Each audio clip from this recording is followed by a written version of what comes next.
C'est l'histoire de Nat Turner et de l'insurrection qui a eu lieu donc au milieu du 19e siècle. En fait, au départ, il a été utilisé par des esclavagistes, justement parce que c'est un prêcheur et il sait lire, pour motiver les esclaves à être de bons esclaves, entre guillemets. Et en vérité, se rendant compte du paradoxe de la situation et des horreurs, et ben, en fait, il monte cette insurrection, cette révolte. Malheureusement, elle est évidemment écrasée, mais elle va mener en fait, à un durcissement des lois esclavagistes.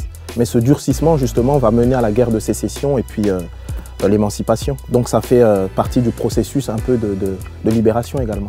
L'histoire de l'esclavagisme, c'est quand même l'une des plus, si ce n'est la plus grande déportation d'êtres humains de l'histoire de l'humanité, en fait. Ça, c'est la première chose.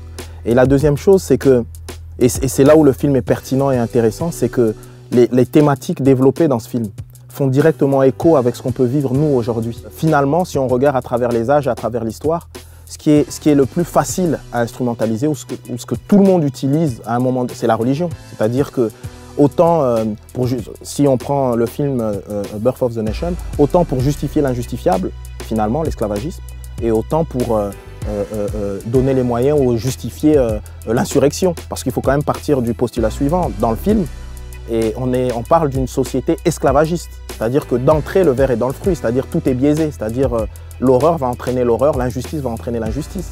L'esclavagisme, c'est quelque chose qui est passé, mais est-ce qu'il n'y a pas une forme de continuation aujourd'hui et maintenant? De manière générale, c'est un sujet important. Il y a une phrase que je dis assez souvent, c'est que si on va voir un film sur la Shoah, par exemple, et on sort de là et on dit les pauvres juifs, pour moi, ça veut dire que le film n'est pas réussi. En sortant de là, on est soi-même juif. En sortant de là, c'est une histoire qui concerne l'humanité, en fait.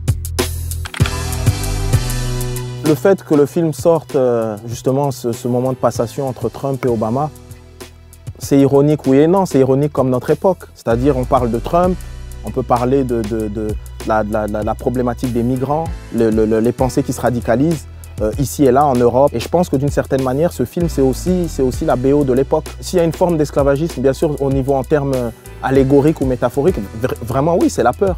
Parce que finalement, la peur, qu'est-ce que ça fait? Ça fait le repli identitaire. I will build a better wall and I'll build it for cheaper and Mexico will pay, if that's your next question. Le fait qu'on va considérer certaines personnes inférieures par rapport à ça, etc. Presque d'une certaine manière, tout ce qu'a pu développer Trump lors de sa campagne. C'est la politique de la peur.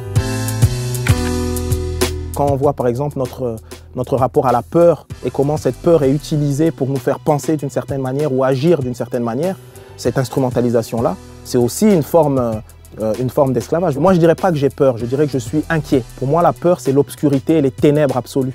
Et je me bats au quotidien pour ne pas être contaminé par les ténèbres. Donc l'inquiétude, c'est une forme de vigilance, de se dire attention, moi j'ai la tête dans les nuages, mais j'ai les pieds bien ancrés sur terre. Et c'est en ce sens-là que je fais le distinguo entre l'inquiétude, la vigilance et la peur.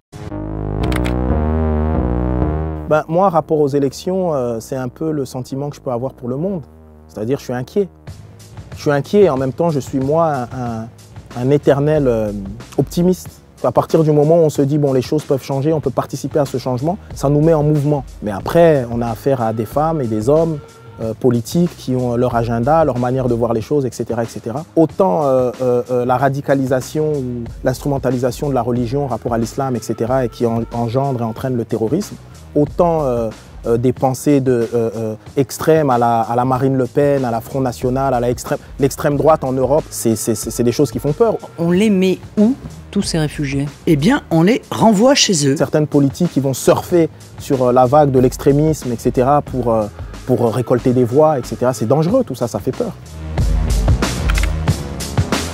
La diversité n'est jamais une tare, mais un cadeau fabuleux. Et considérer une histoire comme l'histoire d'Adama Traoré comme si c'était rien, c'est grave pour la France, c'est grave pour nos idéaux, c'est grave pour ce que représente, pour les idées de la France. C'est une histoire spécifiquement française, mais qui s'inscrit j'ai envie de dire, dans le fait que les damnés de la terre, c'est avant tout les pauvres, les gens finalement qui sont mis au banc de la société. Lorsqu'on est noir ou français d'origine maghrébine, et on est richissime, demandez-leur s'il vit la même chose qu'un gars pareil de cité, par exemple. La cause première, c'est la cause sociale.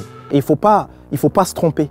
Parce que si on se trompe à ce niveau-là, eh ben, on participe, nous aussi, d'une autre manière, à racialiser la problématique. Et c'est très dangereux, ça. pour moi, le cœur du changement, c'est la culture et l'éducation et le savoir. C'est-à-dire qu'on devrait investir au maximum dans l'école, en fait. Parce que c'est là la clé. C'est là la clé du changement. Et puis dans le fait aussi d'être dans des sociétés qui soient véritablement paritaires, où femmes et hommes sont pour le coup vraiment sur un vrai pied d'égalité. Donc pour moi, le savoir, l'éducation, la culture et la parité réelle, pas symbolique ou réelle. C'est un message à la jeunesse, mais c'est un message à tous, c'est-à-dire croire en ses rêves. On est dans un monde qui voudrait nous disqualifier parce que si on est rêveur, utopiste, etc., en réalité, pour qu'on marche droit, en fait, quelque part. Être dans l'utopie, etc., au départ, c'est un rêve. Et puis si on se met tous ensemble, ce rêve devient réalité. Si on s'active, ce rêve devient réalité. Donc je dirais à la jeunesse et aux autres de ne jamais avoir peur du rêve, de l'utopie et de dire « je t'aime à la vie » clairement.